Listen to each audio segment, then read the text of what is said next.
Welcome back. Hi. It's me. You know me? Erico. I don't know what the end of that sentence is. Great.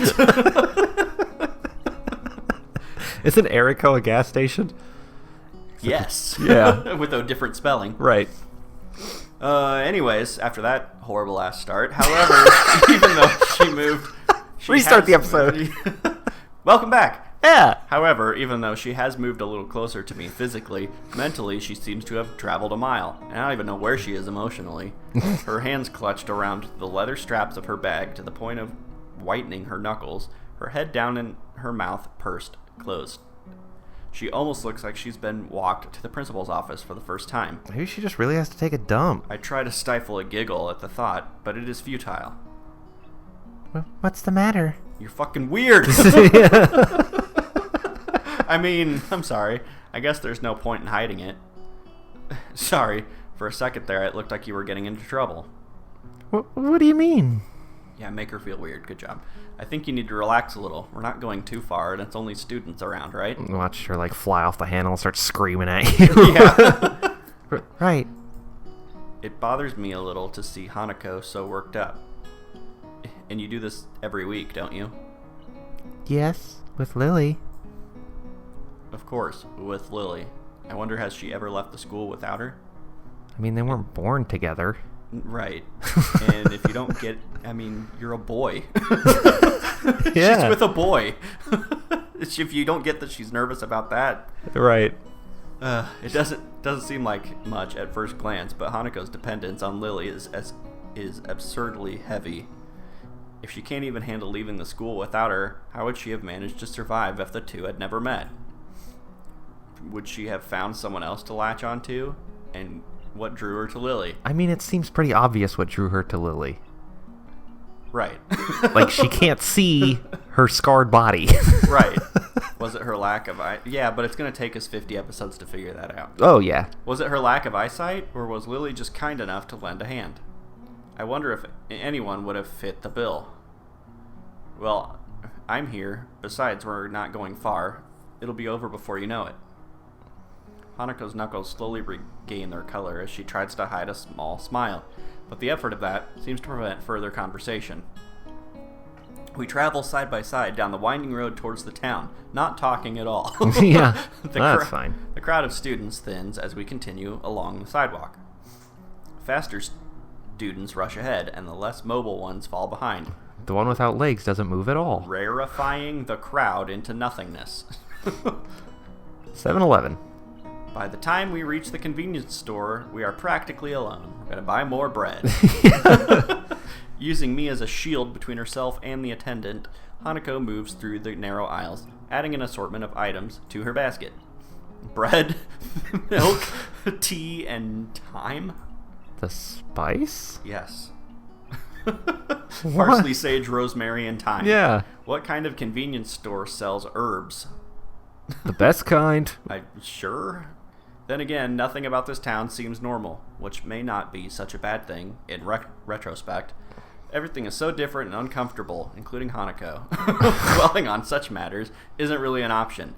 When I think about it, it reminds me of Hanako. No matter how much you try, you can't escape her scars. They still interrupt my train of thought when I see them. As much as I don't want to admit it to myself, I think I'm forcing myself to try to ignore them. Not that I am scar-free myself. The jagged line down my sternum will never completely fade away. I just have the luxury of being able to hide it easily. But in a way, both of our scars remind me that we're all in that this the past is real. For a reason. Oh, man. What's wrong with your face? Yeah. What's that feel like? Can I touch it? Is it bumpy? I'm glad I can hide mine. Yours are just right out in the open.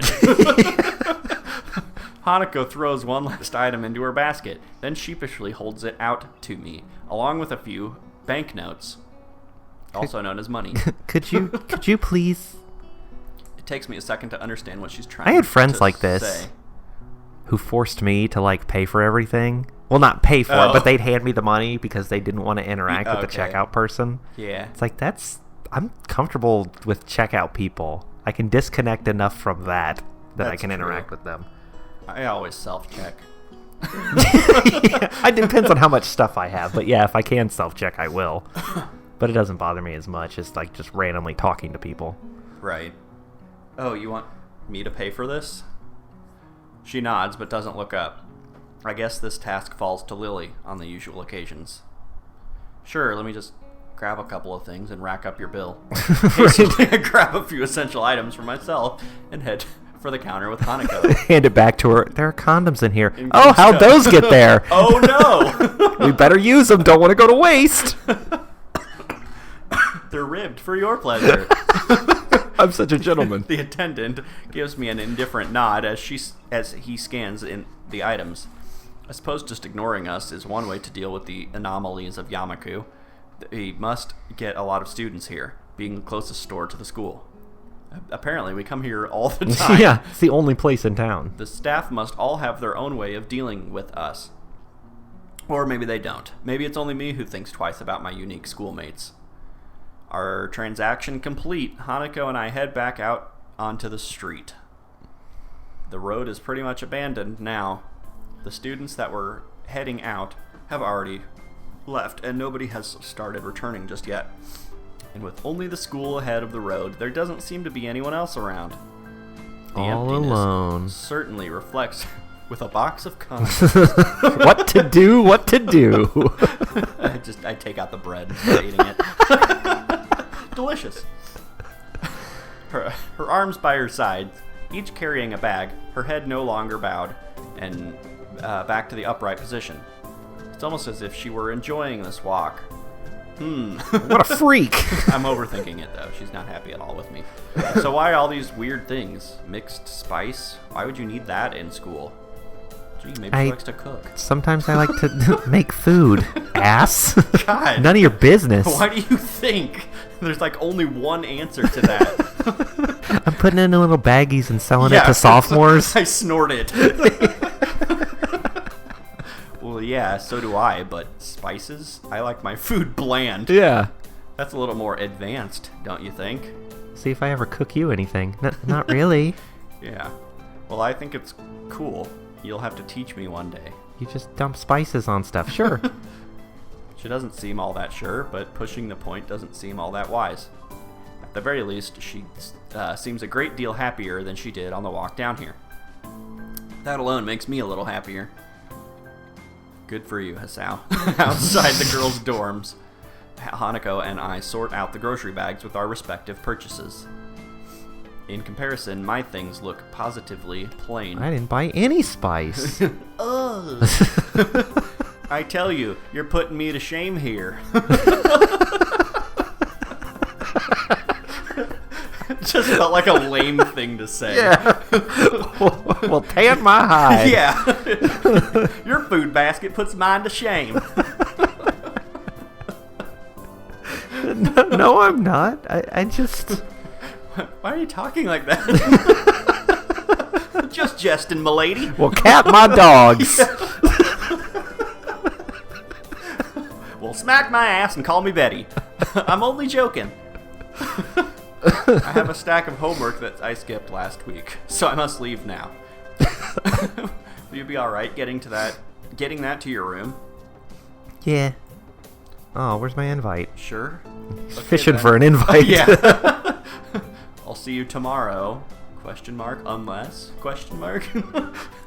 Bye. Damn. We part ways and I return to my room. I think that went successfully. Stare at my hand and go, looks like it's just me and you again tonight. Yeah. I stare at that ceiling again. Piles of papers sit upon my desk, begging to be completed. With the entire ruckus of last week, I've barely had any time to catch up. At least I have naked pictures of Emmy and my save files. Yeah! I tried to keep up with my studies while I was in the hospital, but some of this stuff I've never seen before, even back in my old school. Totally unprepared, I popped the top of a can of drink and get to work. A can of drink. It's just a can that says drink on it. This is very... You're right. Water. You do have flavorless stuff. Yeah. It's It's just a white can. Says, sustenance. I love it. Times New Roman. Yeah. Drink. Here's my can of drink. There is a company that does that. I have, yeah. I don't know. I can't remember But the name of the company. It's not low quality stuff either. No, yeah, it's just there's nothing fancy about the labels. They're just plain white labels. Yeah. So it's like food. Yeah. The days are really starting to heat up. This morning I awoke covered in sweat. By the time the student body starts leaving their dorms for breakfast and morning duties, the sun has taken full effect. Oddly, that puts me in high spirits. Ugh. Yeah, it's not us. It's not even 8, yet I feel that this day is going to be one of those pleasant, tranquil, warm ones. I hate hot days. Yeah. If I weren't at a school that considered every absence from class as a sign of life-threatening situation, I'd consider skipping the whole day and just relaxing in the school gardens. Yes, today will be a genuinely lazy day. For a second, I stop in mid-stretch and consider the nurse's warning about exercise. Maybe I should have kept up those morning jogs. Oh, too late now. Meh. I did that once in the past life. Yeah. Running with someone like Emmy might have been a little testing, but if I worked at my own pace... who am I kidding? I couldn't stick to something like that without some kind of motivation. It's almost like it's trying to be like, you should have picked Emmy. Yeah. It's not like I sit around all day. The walk to and from the convenience store counts as exercise, right?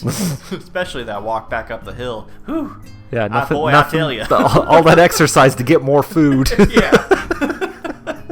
Yeah, it's no big deal. It's just life-threatening. Compared to the month lying in hospital bed, I'm getting plenty of exercise. It's chastising me for not picking up the run. It seems that I'm not alone in my appreciation of the day. Nearly every member of the class is glancing through the window and into the tantalizing sky. So sexy.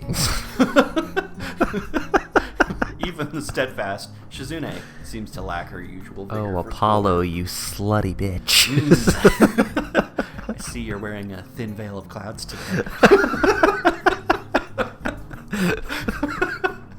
Misha, as brazen as ever, has even unbuttoned the top buttons of her shirt and is fanning herself with a notebook. Where's the picture? Damn, now that's hot. No one wanted to draw that? Yeah, I must have been staring as she's now sticking her tongue out at me. What's that tongue do? However, she shows no... I can't think straight now. My imagination! Yep, I'm thinking about it. Of haltering her efforts. Nor is she trying to hide the fact. The lunch bells seem to catch everyone by surprise, and the class empties at a much slower pace than usual.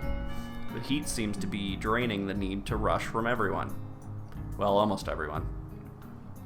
Hisao? Oh shit. Oh God. I wasn't looking at Misha. Right. I wasn't attracted to her brazenness. Hey there, Hanako. What can I do for you today?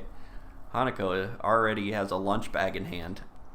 I don't have to be a detective to work out where this is going. The bathroom.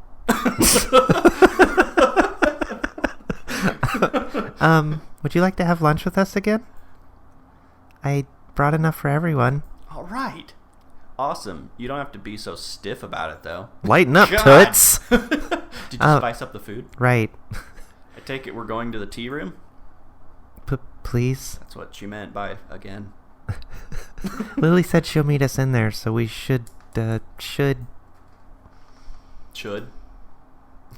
ahead together. Sounds like a plan. The heat has made me pretty hungry. Oh, I can't eat when I'm all hot and sweaty and gross. No, screw that. Oh, it's the worst. Hanako breathes a sigh of relief, and I gather my things together. As usual, the aura of the tea room is refreshing, feeling isolated from the rest of the world. Then again, the usual din of the school seems to be a bit subdued, most likely from laziness promoted by heat exhaustion. Hanako slowly spreads her food on the table, intentionally focusing on every little movement, as if she's trying to keep her mind off of her other thoughts. Don't look at his bulge. Don't look at his bulge. Focus on bread. Focus on bread. It's not much, but I can tell from her demeanor that she has prepared everything with utmost care. I guess Lily isn't here yet. Should we start without her? Are they pulling this whole trick on you? Yeah. She'll be here soon. They never plan this, right? Right. Hanako struggles with the lid of the container of rice. Here, let me help with that instead of waiting for you to offer. Yeah, let me mansplain this jar open for you. I take the container from Hanako's hands and try to force open the lid. Oh, shit. Oh, feel the oppression. Try as I might. It seems wedged shut, and I look like an asshole. Lily shows up and just grabs it. Yeah. She just pops it off the end of her cane, and it's got like a thing that opens up lids. Let me guess, did you put this in while the rice was still hot? You idiot! Yes, I was in a rush. Now who's the professional chef? Yeah. Screw your time. I put the container on the table between us. I thought so. It looks like it's wedged shut. We'll need some hot water to get it open. Bang it against the table. But that could be... Still talking about the jar? Nope. But that could be a pain, and here, we'd get water everywhere. Oh, no. All over your white shirt and everything. I think everything that happens, my mind just goes to just a wrong place. Yeah, well, we are playing a perverted anime dating sim. That's true. In fact, that's why I stop sometimes, because my mind goes to a dirty place, and I'm like, hold on. It's hard to focus. Yeah, let me complete this thought. this off. Let me complete. Let me complete this thought.